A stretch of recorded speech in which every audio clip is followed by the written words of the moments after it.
of the same root that we can say is well-being. Okay? And prosperity is limited, of course.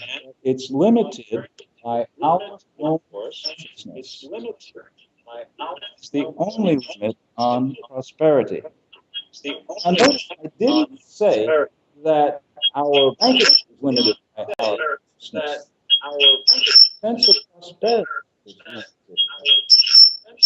Does that make sense? Okay. With me so far, folks here at Unity of Independence? Maybe we want to get the microphone fired up so that we can pass that around so the people away can hear. I would like to... yeah, I'd like mine on. I thought it was. I must just be talking loud.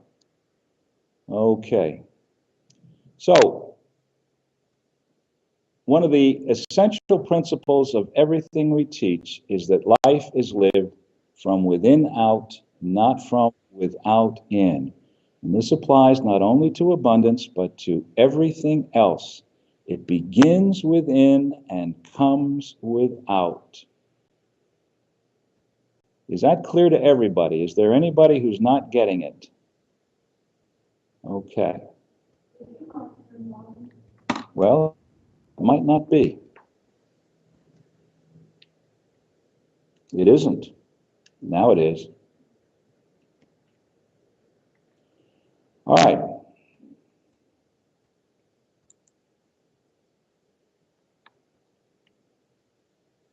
Responsibility is the ability to respond. Before we take responsibility for our own thoughts, for our own actions, for our own lives, we can best be called victims, you see. But once we do take responsibility for what we think and for what we do, we are no longer victims, we are executives.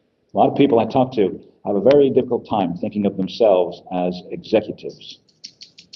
But we are. Each one of us is. Some people refuse, and they refuse ardently to accept that role. But the fact is, that's what we are. Anybody have a story about the first time you saw yourself as an executive? I'll share one to start it off. I was 30 years old. I was living in New Jersey and didn't like living in New Jersey. I thought that the best thing for me would be a change of scenery because I wanted to live my life in a whole different way. But the universe didn't seem to be cooperating, and I was nothing like a truth student. So what did I do? Well, what I did was worry about it for several years, until one day it came upon me that if I wanted to do this, I could. There'd be risks involved, but we could do it. My former wife and I just decided that we were going to make a move to Miami, Florida, and I would get a job, and we would find a place to live, and we did.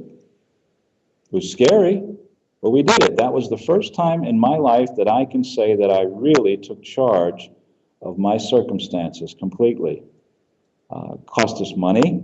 There were times when we wondered if we'd have enough, but we always did. What about somebody else? Anybody else with an executive story when you became an executive? Anybody online? Yeah, go ahead, Cliff. Well, there was a time when we faced a very a poor page of survival walk from our first birthday. The press came out to meet us way ahead of Los Angeles, and so we went to our destination without any press. And so it was very humbling, discouraging experience. But then we remembered as we passed through the Meso on the way from Sacramento to LA, we discovered there were markets for cans and bottles and newspapers and aluminum cans in the Meso. So rather than go back to Berkeley, we went to the Meso.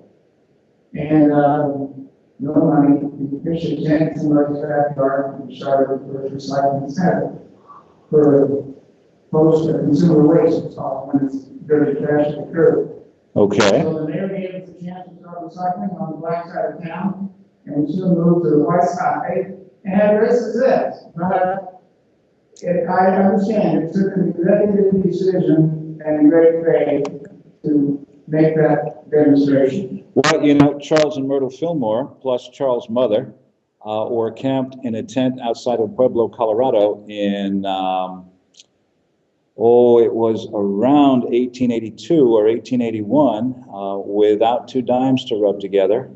And Charles Fillmore went from there to become a wealthy man. Lost that fortune, made another one, lost it, and then he started Unity. So there you go. Wherever you are, God is. Well, that's one of the points we get to later on in this evening's lesson. So let's just to go back. The big points are three. First of all, prosperity is a state of mind. It takes place in consciousness, not in a bank account.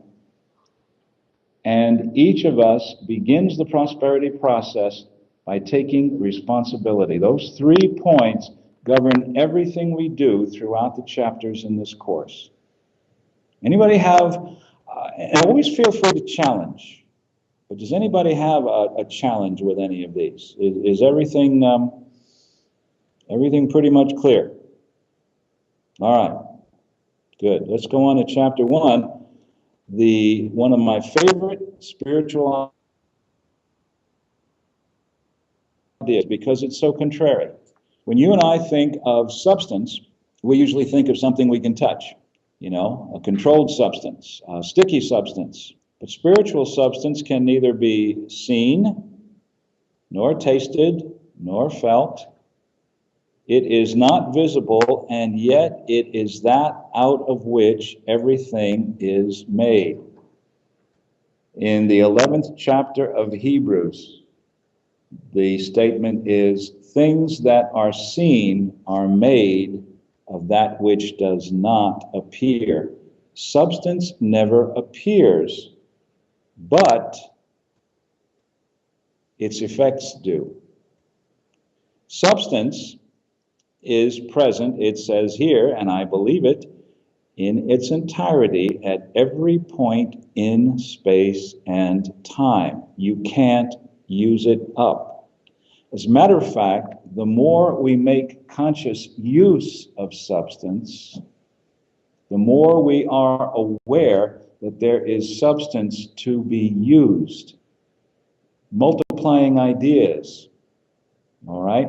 One of the things we can talk about is the feeding of the 5,000 from all 4 Gospels. Everybody said Jesus multiplied the loaves and fishes.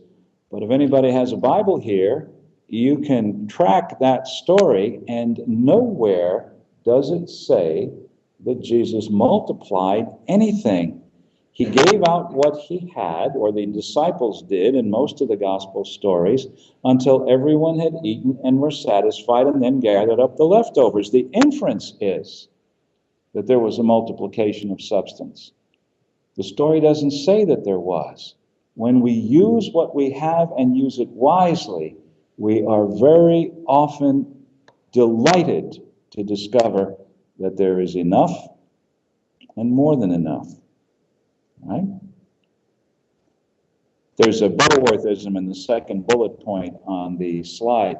The allness in every illness, the all-sufficiency in every appearance of lack, and the joy of the Lord within every moment of sorrow. It's always here, right within the negativity that we might be experiencing. We're looking in one direction, but abundance or love or peace of mind is also present in the same place where we are. Right? No raised eyebrows yet. I'm surprised. I'm very surprised. So the affirmation, I am a richly endowed expression of an opulent universe. There is always a sufficiency to do the things I want and need to do. Now, if some of us were honest some of the time, our response to that would be, yeah, right. Sure. Let's say that that's true, but we don't believe it. There's where we meet our first stumbling block. Too often our experience has appeared to teach us that the world is difficult, that you can't get along, that there's never enough to go around, and we've chosen to believe that. So when we hear a statement to the contrary, it has to break through defensiveness in consciousness. When Charles Fillmore wanted to build the first Unity building, the first building that was built for Unity, he declared a building fund, and somebody rolled a penny onto the table, kind of with a smirk. Mr. Fillmore took up the penny and didn't throw it back at the person who'd thrown it. Instead, he blessed it. And I would love to tell you that the money started rolling in from that day forward, but it did not. At the end of a year, they had a precious pittance. Finally, though, because Mr. Fillmore would not give up his focus on the positive, on the divine idea, what ended up happening was that somebody mortgaged everything he owned, gave the money to the Fillmores, and that was the seed money that got the project done. Did the man get back everything that he had invested? Yeah, he did. He had faith along with the Fillmore's faith. Now, all of us are involved in ventures right now where our faith is called into action. Our faith is always in action. Sometimes our faith is expressed by the statement, "This will never work," or "There will never be enough." Sometimes our faith is expressed by saying, "I'm a richly endowed expression of an opulent universe. There's always a sufficiency to do the things I want and need to do." As we unpack that affirmation, we see some deeper truth in it, the things I want and need to do. I like to tell people you can have anything you want, but to try to have everything you want all at once, that might be too tall an order, because you can't use it. I knew a little boy who, when we took him to McDonald's, he would order half the things on the menu until I finally had to tell him, "Whoa, one at a time. If you eat the chicken nuggets and you want a hamburger, we'll get you the hamburger. If you eat the hamburger and want the French fries, we'll get you the French fries. But one at a time." In other words, we grow in our ability to use as we use what we have wisely. All right. So what is substance? It comes from two Latin words that mean to stand under. And oh my goodness, do I have something really cool for you. I was doing some research for this evening's class, and I happened by when you go on Google Playbooks, you sometimes find some fascinating things that, in this case, I tried to find it again, but I wasn't able to. It is Unity magazines from 1899 and 1890. These magazines are so old that Charles Fillmore was writing as Leo Virgo. He did this in the beginning sometimes so that his business associates would not know what he was doing. Because after all, for an important businessman like Charles S. Fillmore to be involved in spiritual work was not something that some of his business associates would have appreciated or respected. Why Leo Virgo? Well, because Mr. Fillmore was born on August 22nd, which, if you know anything about astrology, you know is the cusp between Leo and Virgo.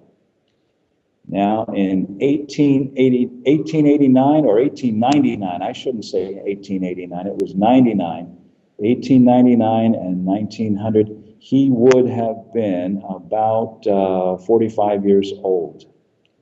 And here's what he wrote. He called this article Intelligent Substance. The intellect does not readily comprehend that within and without us is a universal principle pulsating with all the attributes which we conceive as only possible to personality. Yet we live, move, and have our being in a sea of substance which is intelligence itself, and has wisdom far beyond any we can imagine any personality to possess. Even on the lowest plane of materiality, inventions are bringing about a condition of things which in a crude way hint at a universal mind. Now, this was in 1900. Think of the inventions since then. If the computer system that we're working with tonight doesn't hint at the possibility of a universal mind, I don't know any material thing that does, you see? Listen to a little bit more. With the aid of the telephone, and think of the telephones in 1900, one may communicate with thousands of different minds at the same time and yet be miles away from them. Well, yeah. Carry this on to the plane of spirit, and we have a symbol of the mind that speaks in the silence to all who listen. Poets and mystics have always claimed that trees, flowers, earth, air, and water have a language that can be understood by those who will listen. When Shakespeare said, "Look how the floor of heaven is thick inlaid with patinés of bright gold, there's not the smallest orb of which thou beholdst, but in his motion like an angel sings." He was not indulging in the vagaries of his imagination, as has been the opinion of a practical world, but he gave voice to a truth which the ordinary mind does not sense. In other words, science then and science now was discovering the truth of substance, that energy which underlies, infuses, pervades, stands under everything that we see, the reality of the non-material. All right? I wish I could put this up on the screen. I can't because I haven't been able to get a picture of it yet, but I shall, and later on I'll share it. It's a historic document that fascinating to read, especially now, because with 100 plus years of hindsight, Mr. Fillmore's words seem truly prophetic. Okay. The space between them is now considered more important than the particles themselves. Think about that for a minute. The energy in the space between your cells may be more important than the cells themselves. The energy between all of us here resonates with a life of its own. You see? We are not just acted upon by God, last sentence on the page, but we are the activity of God expressing himself as us. I would have said itself, but Eric wrote in another generation. He would say himself. It wasn't meant in a sexist way. Now, when I was a kid, occasionally the pastor of the church that sponsored the school that I attended would order ice cream for all the school kids, but sometimes the order wasn't properly placed. And if your name began with a later letter of the alphabet, as mine did, every now and again you might not get your Dixie cup. Remember Dixie cups? I guess they still have them. So I would always fret nervously. I remember one time when the teacher said to the line, it was always alphabetical order, you know. She said, "About face." And oh, I was so happy because that day I got my ice cream first. What a banner day that was for me, you know. I remember the day that I stood in line for the iPad 2. It was a festive day, like a party on the line outside the Apple store. And they were coming along giving people tickets to get into the store and buy their iPad. And they were running low.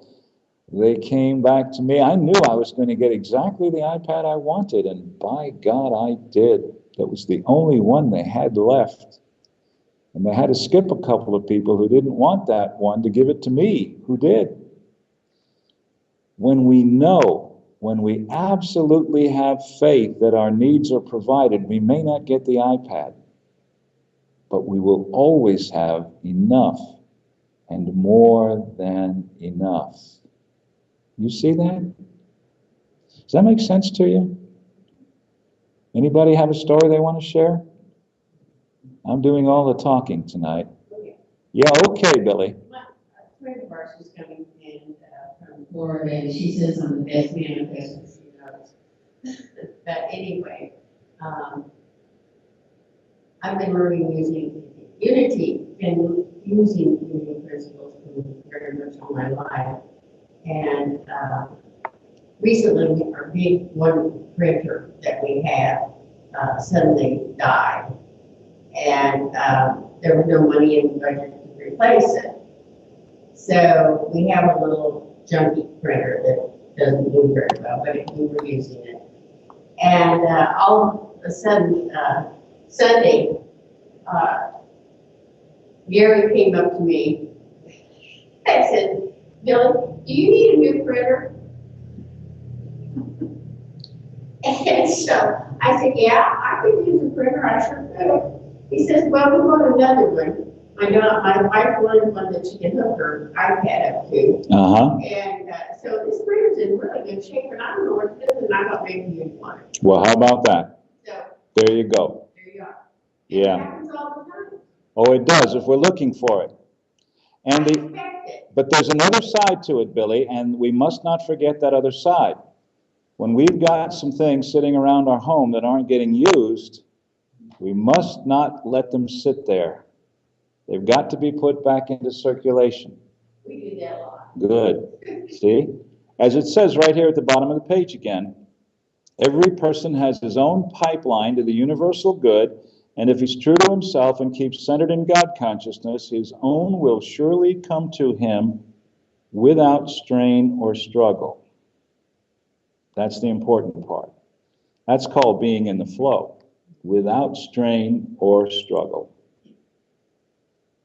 And here's the air breathing example. If I invited everybody here to really take a very deep breath, the supply of air in the room would not be diminished. If everybody on a day like today, if everybody in Kansas City went outside and sunned themselves, whatever part of the body they wanted to expose, the sum total of all of our sunning would not have taken the sunlight away. There'd still be plenty. You see that?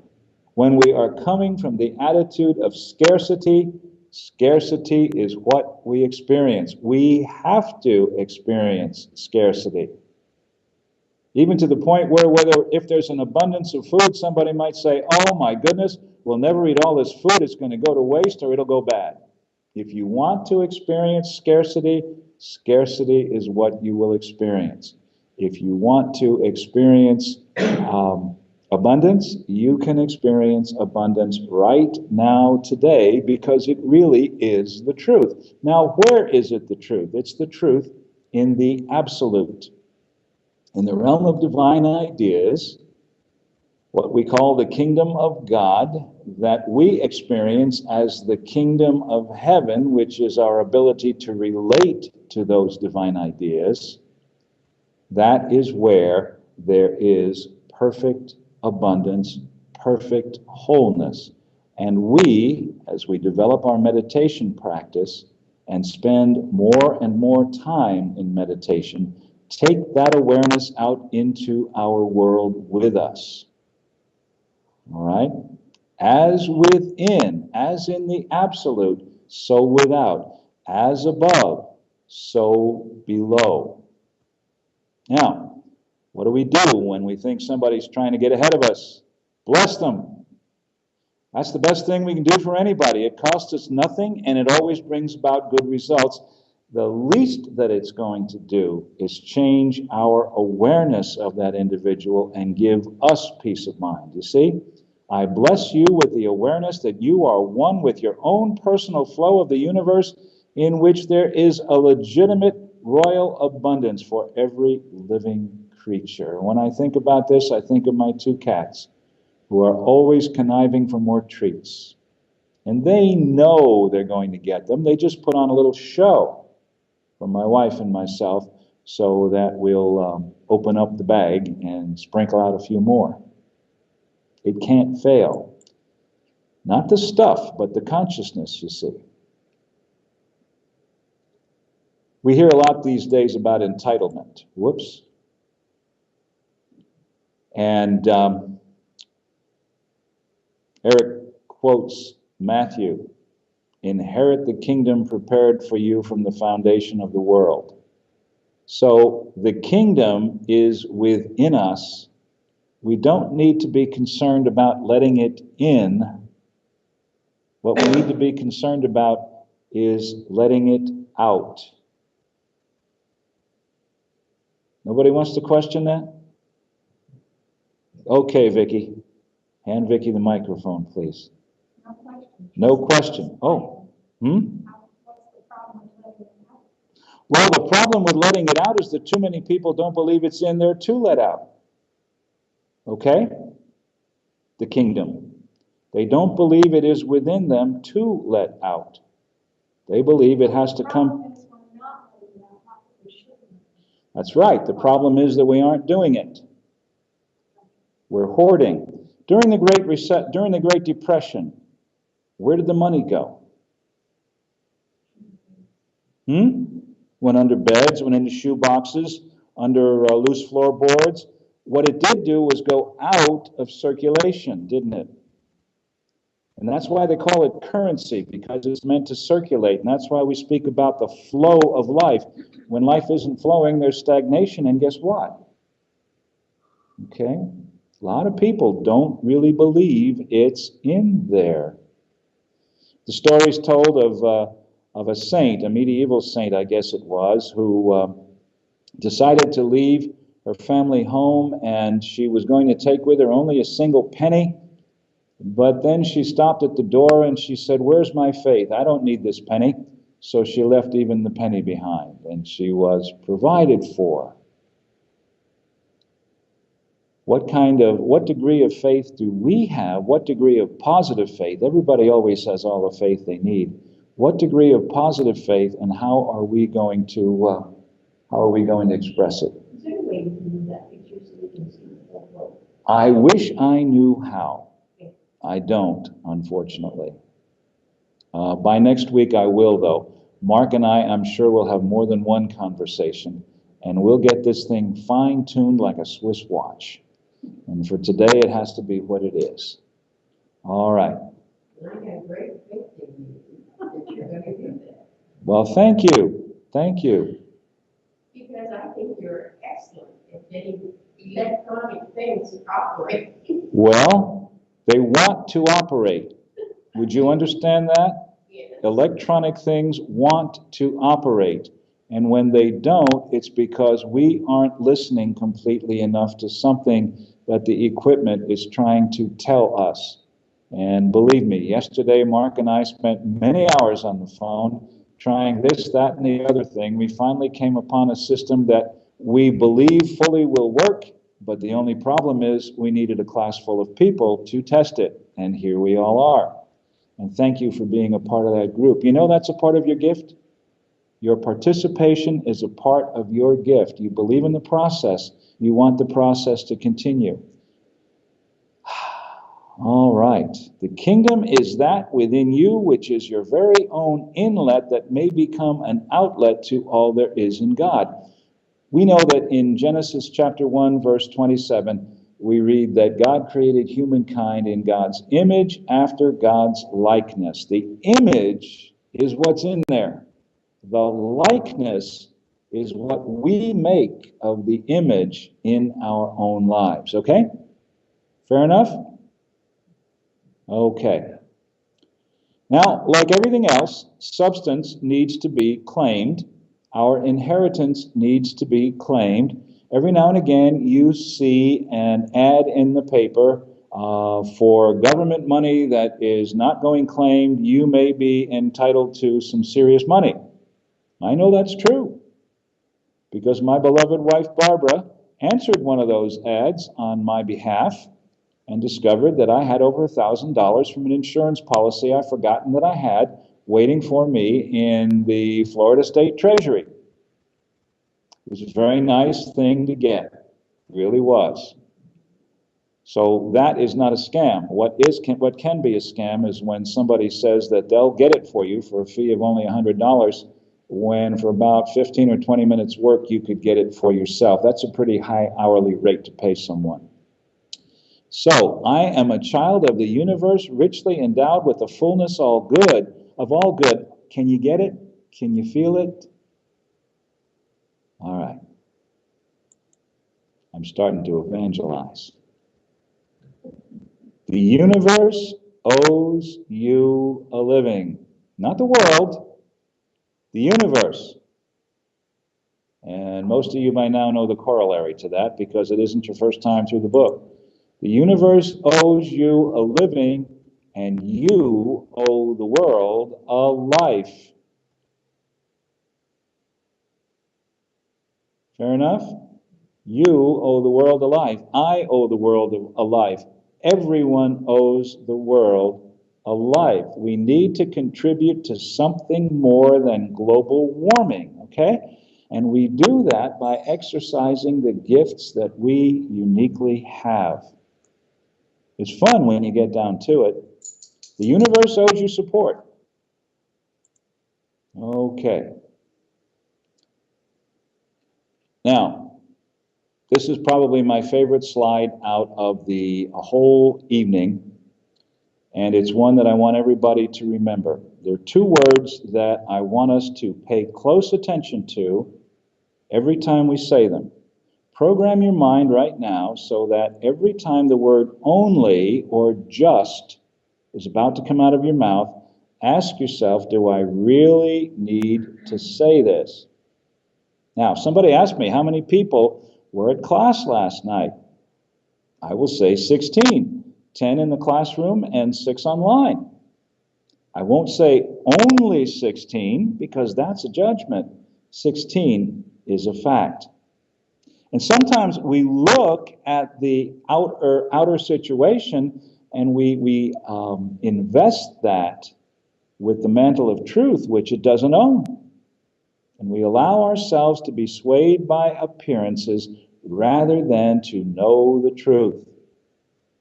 All right? Why the only, Eric says. When our thoughts are subtly centered in what we don't have, then we're coming out of fear. And fear is the greatest corrosive to spiritual evolution. Now, what God can't do is supply lack. If lack is what you bring to the altar, God's going to say, sorry, I can't give you more than that. You've got quite enough already. And of course, we know that God does for us only what God does through us, and I dare say what God does as us. Lack's a state of mind, and the only one who can change that state of mind is, guess who?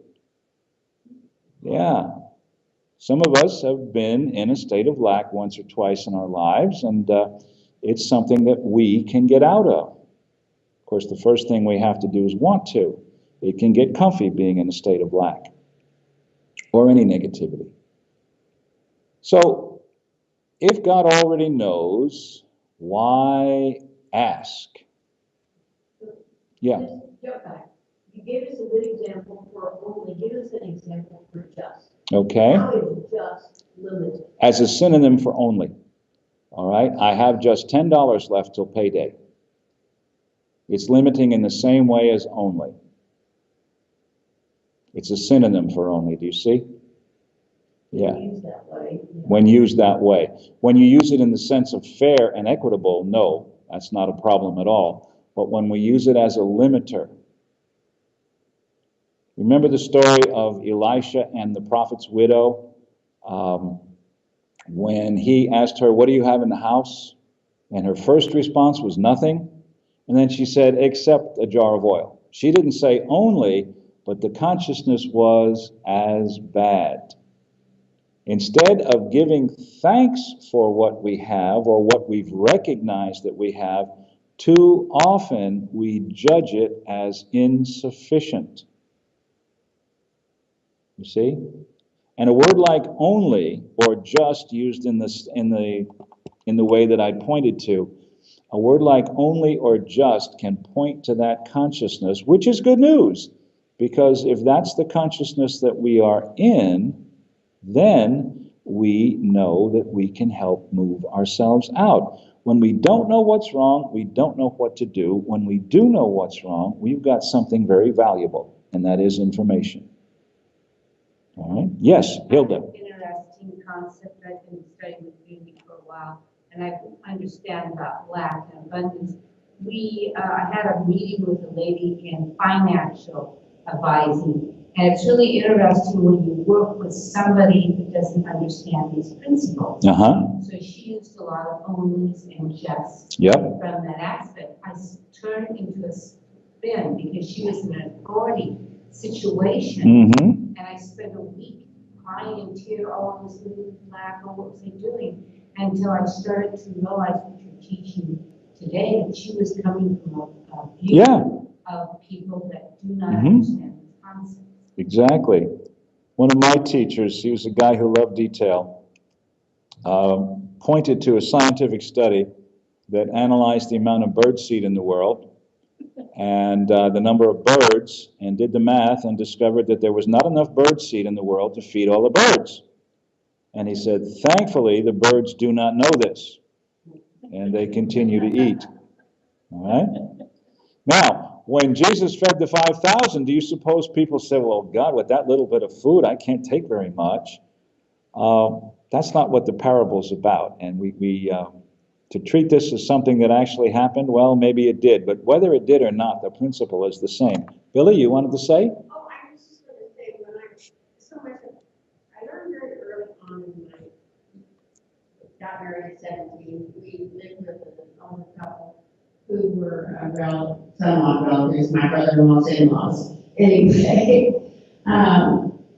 he was working for General Motors. They got new cars every 6 months. I mean, they had a beautiful house. They had this, they had that. They went on vacation, they went on trips, and we lived in their upstairs. And I thought, my goodness, that is the epitome of having everything you want. But it wasn't. It was never enough. Yeah. And it was never right. And it was a very good early lesson to learn, because it's how you perceive it. If you think it's not enough, it's never enough. Have any of you ever read John Steinbeck's The Pearl? No. Well, it's a story of a magic fish that a fisherman caught and threw back. And the fish granted the man a wish. And he wished for some improvement in his home. I read this thing a long time ago. And it was granted, and he went home and he expected to see his wife beaming, but she wasn't. Well, if this much is good, more would be better. And on and on and on it went until they went back to where they'd been in the first place, recognizing that they really were happy then. Okay, yeah. And remember what King Solomon asks for in 1 Kings chapter 3, an understanding heart or an understanding mind. All right? Yeah. Okay, asking is claiming entitlement. When we came in here tonight, Barbara asked the door to open. She did not say open sesame. She put the key in the lock. And it opened. Son of a gun. And then she asked the lights to turn on by flipping the switch. She asked the coffee to flow by filling the carafe with water and putting the coffee in the coffee thingy. I don't know what else to call it, basket, I suppose, and pushing the button. That's how we ask. I'm proud to say my landlord doesn't ever ask for the rent, because there it is. If she goes to the mailbox, there's the envelope, like Christmas morning. But we ask in a lot of different ways, not like little Oliver, who held out his bowl and said, please, sir, I want some more, but as people who know we are entitled. Any of you ever played checkers? and you get to the point where you have one of your pieces kinged and you say, "King me," you're asking, but you're asking with a great sense of entitlement. All right? So, when we ask, what we are doing is creating the condition in mind that makes the result inevitable. We ask for supply by creating in ourselves the consciousness, all right? Lao Tzu said, "The human spirit has its source in the divine fountain which must be permitted to flow freely through man. Anyone who flows as life flows has solved the enigma of human existence and needs no other power.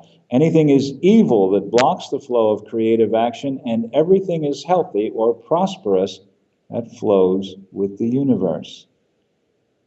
So when we feel congestion, we know the flow is blocked, and our job is to unblock the flow. And how do we do it? To practice the presence of God. Not to practice the absence of God, but to practice the presence of God. An easy way to start is the way we do it in our prayer for protection. Wherever I am, God is. And understand that. Understand it as absolute truth by whatever direction we have to understand it. For some people, wherever I am, God is God standing next to me or behind me, or God holding me in invisible arms. For other people, it's a different awareness of wherever I am, God is. Whatever it needs to be for you, let it be that. As Meister Eckhart says, you are in the far country, and the Father is at home.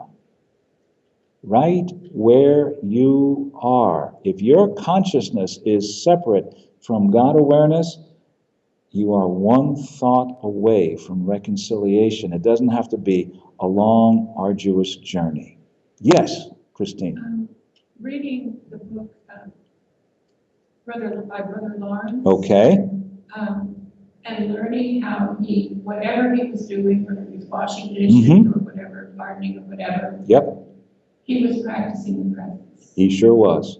And that made a lot of sense to me when I read that a long time ago. Yep. But still, I think of that all the time. Yeah.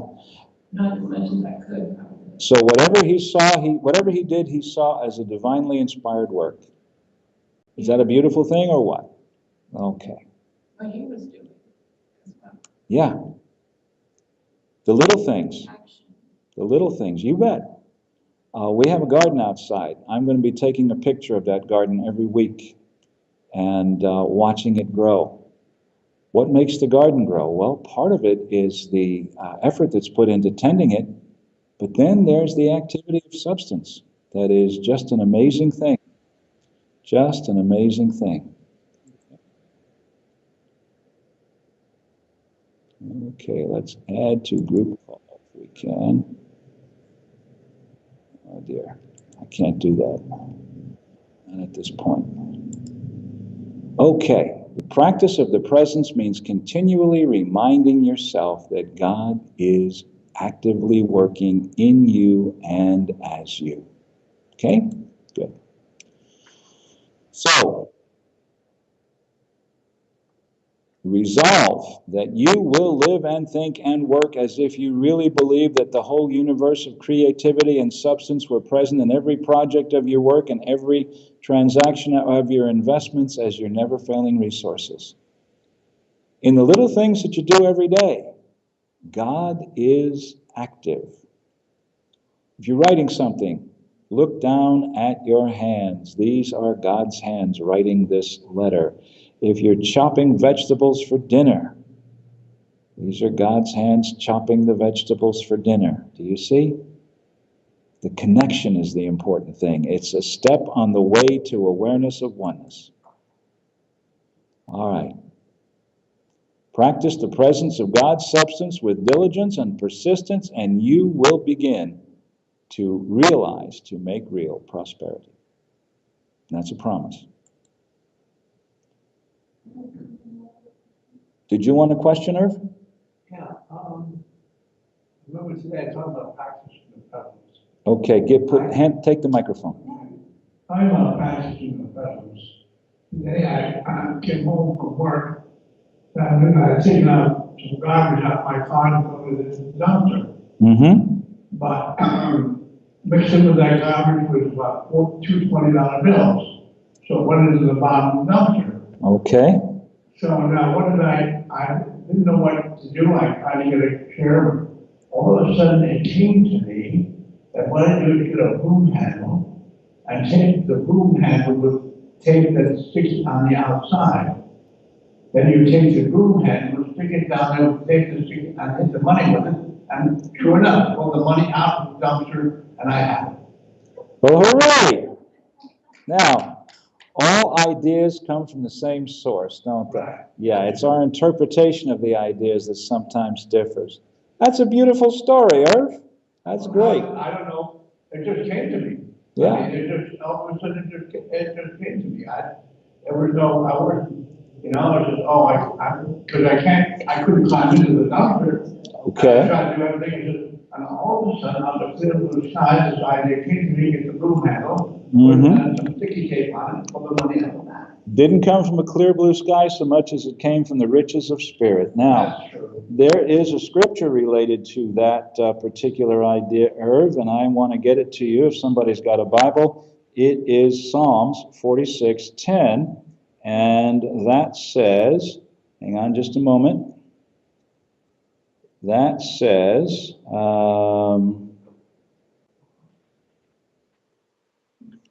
be still and know that I am God, and it is Psalms 46:10. Let's just get there quickly. It's an important lesson, though.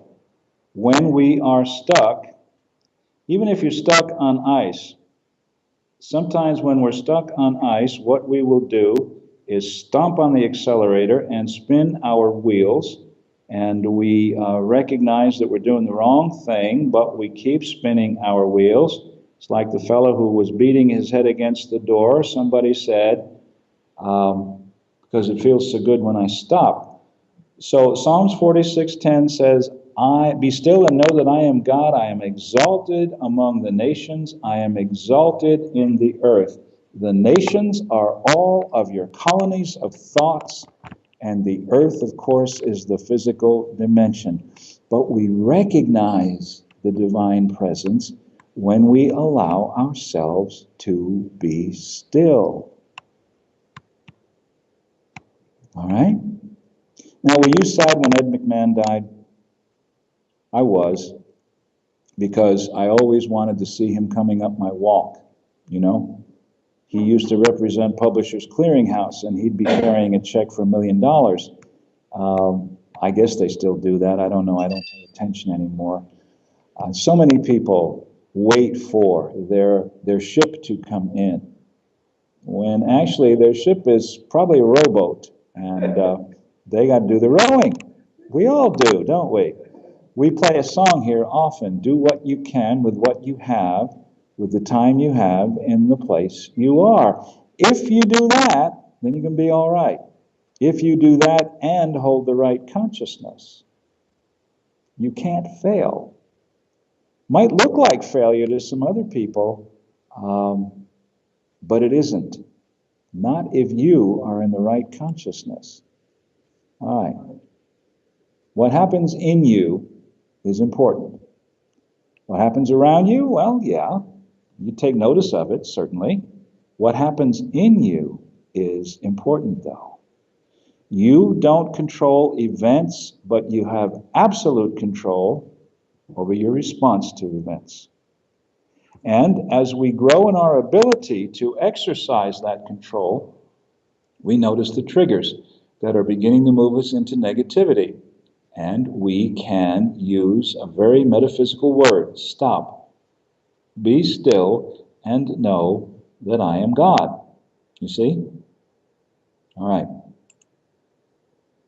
So if nobody else is with the program, if nobody else is cooperating, we can still have that peace that passes all understanding. Remember that poem by Rudyard Kipling, If you can keep your head when all around you are losing theirs? Well, there you go. We live in a world of our consciousness. That's the only world we could possibly live in. That's the only world there is for us, and that's why each of us lives in a slightly different world. Can't help it. That's what we've got, so that's what we do. It's easy. Well, it's simple rather, but it's not easy to establish that degree of control. But if we want prosperity, that's what we have to do. I would like to know Warren Buffett, not because he has so much money, but because of the man's consciousness. Okay?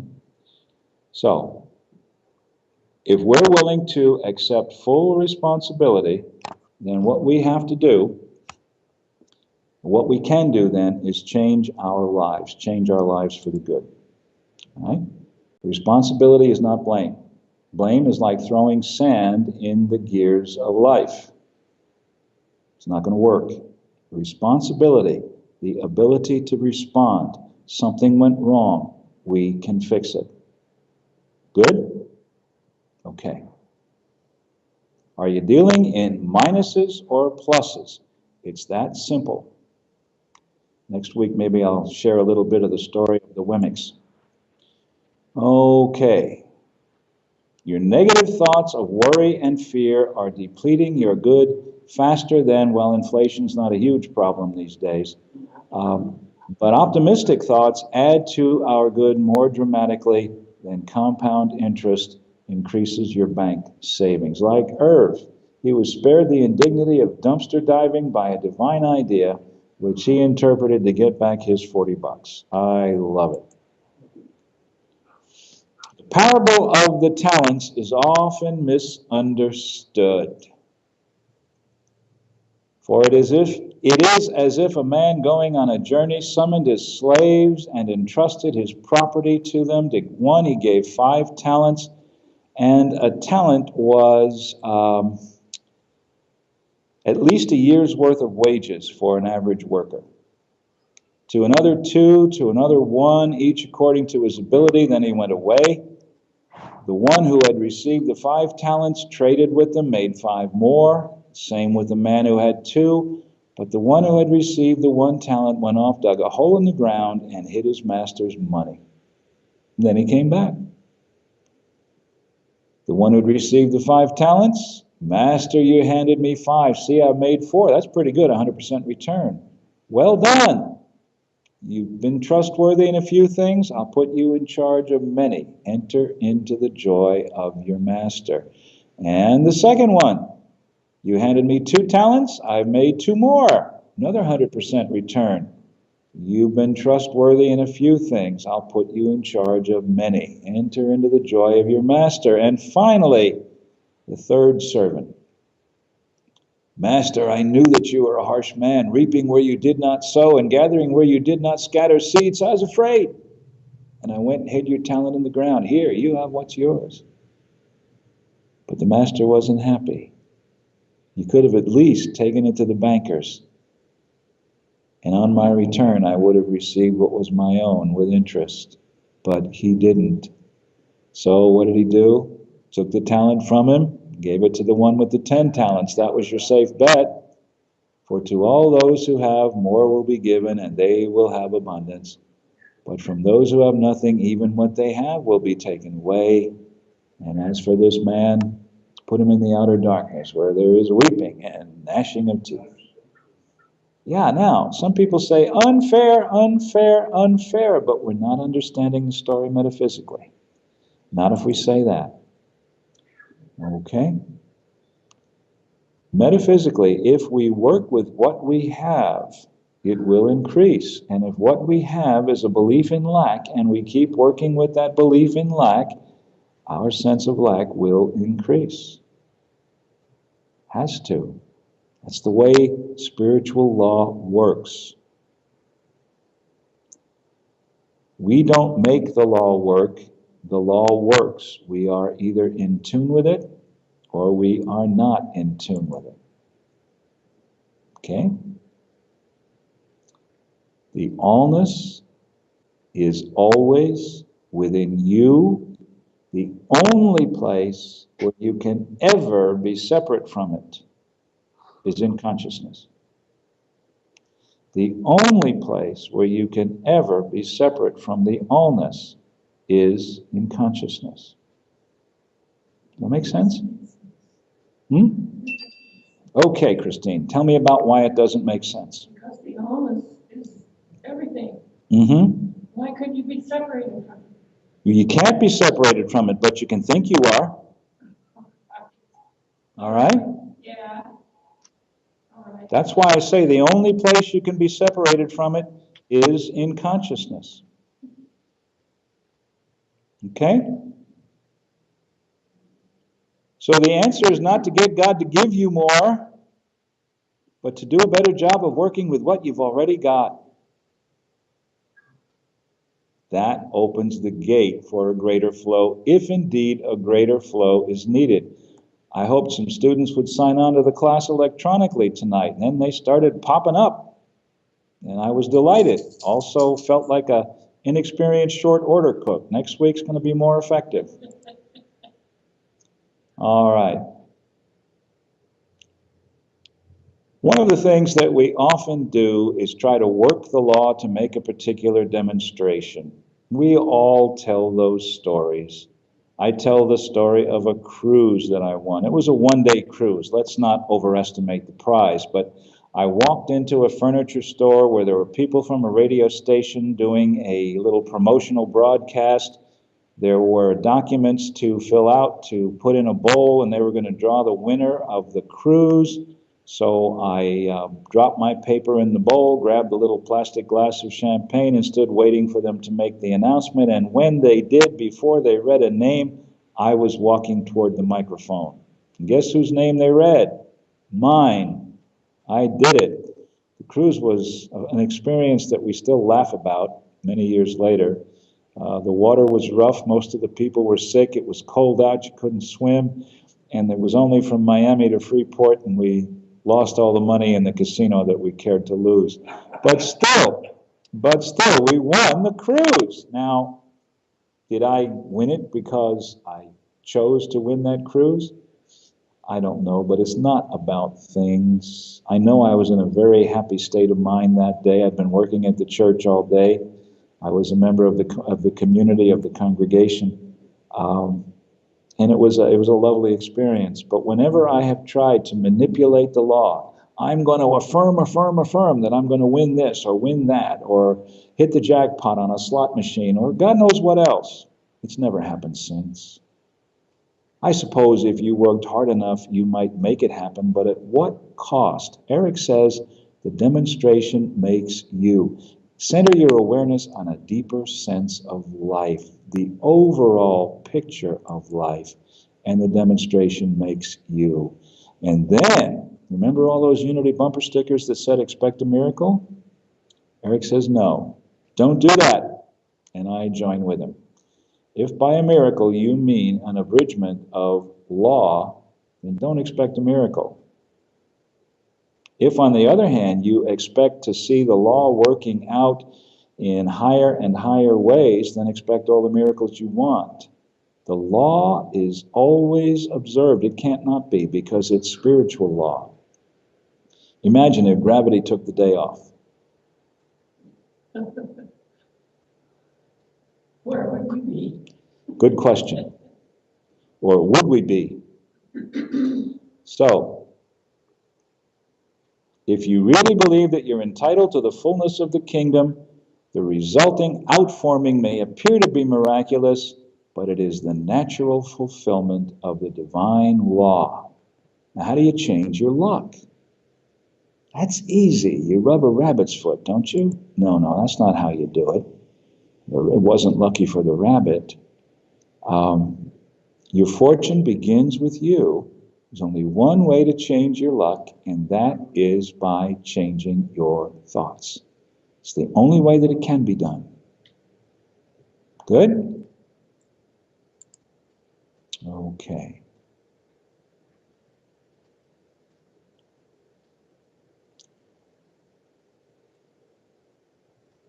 your good is influenced by how you deal with circumstances, not by the circumstances themselves. In every situation, in every economic situation the country's ever been in, some people thrived. I like to tell the story of the Potato King in Idaho, J.D. Simplot, or maybe it was J.R. Started with a J. He needed to come up with a food that was nutritious and that was easy to produce and easy to ship and inexpensive to ship, and people could afford it. Potatoes. Made a lot of money. Idaho potatoes. So, it is the Father's good pleasure to give you the kingdom, and what is the kingdom? It's unborn possibilities, like the one that Irv used this afternoon.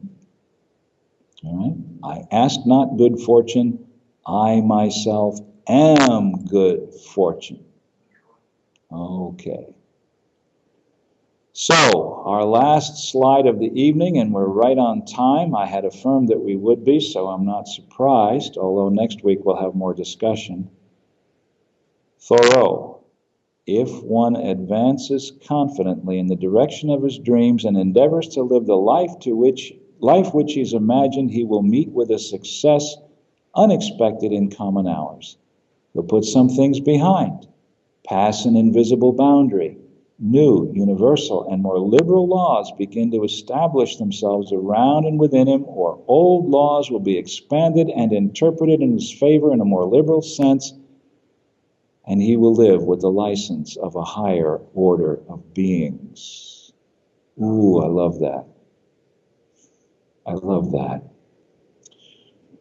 With that awareness, we come to the time in our meeting tonight where we have the opportunity to express our gratitude. If you're listening on the internet, there are two places you can choose to share your gratitude tonight. One is on the home page of truthunity.net, and the other is on the home page of unityindependence.com. Both of those pages have donut buttons. No, they have donate buttons. That's what they have. We don't sell donuts. Sometimes we give them away, but we don't sell them.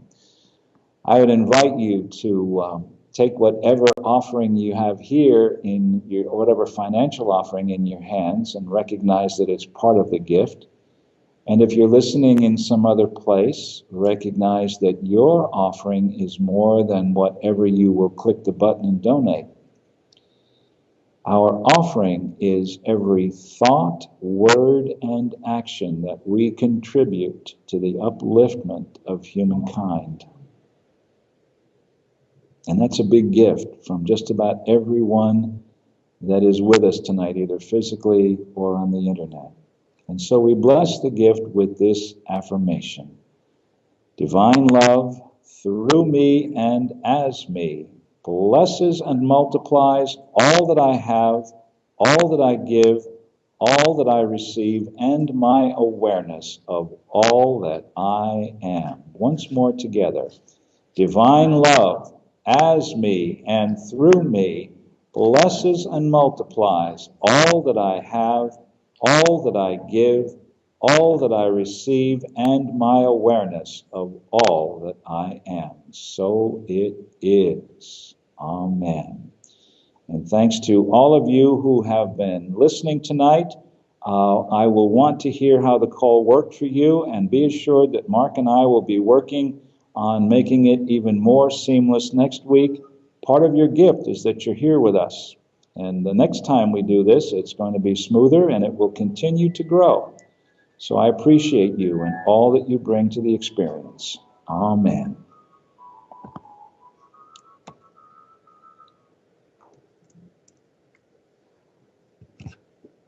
Okay. Yeah, I'm going to bless it. Why does it need to be smooth? I'm just asking you, why did it need to be? Well, I have no idea what the people listening in other places experienced. I don't have a clue. They experienced whatever they needed. That's true. All right. Not apologize. So we give thanks for these gifts, these tithes, these offerings of love, and we dedicate and consecrate them to the will and the work of Spirit, through the ministry of Unity of Independence. Amen. Okay. So are they off the air now? I'm going to end the call. All right. Thank you all so very much. Please get hold of me and let me know how it went for you. Either email at tomthorpe@aol.com or send me an instant message here in the call. But I'm going to sign off now because we have to put the church to bed for the night. Thanks a lot, everybody.